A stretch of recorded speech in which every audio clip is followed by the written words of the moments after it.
Namaskaram to all the parents and good evening my dear children. This is Mohan. Welcome back to our channel.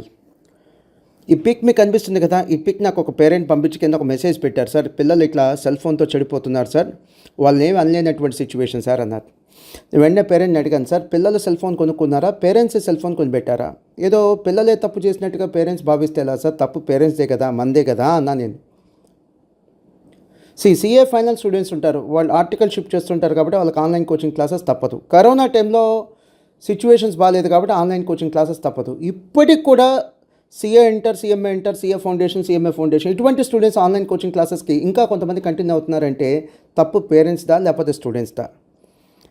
తెలిసి తెలియని వయసులో పిల్లలు తప్పు చేస్తే మందలించాల్సింది ఎవరు? పేరెంట్సే కదా. చెప్పాల్సింది ఎవరు? పేరెంట్సే కదా. ఇప్పుడు ఎందుకు ఆన్లైన్ కోచింగ్ క్లాసెస్ అని చెప్పాలా లేదా పేరెంట్స్? సో అలా చెప్పనటువంటి పేరెంట్సే తప్పు, కానీ పిల్లలైతే కాదు, స్టూడెంట్స్ అయితే తప్పని అయితే భావించట్లేదు, నేనైతే అనుకోవట్లేదు. This is my opinion.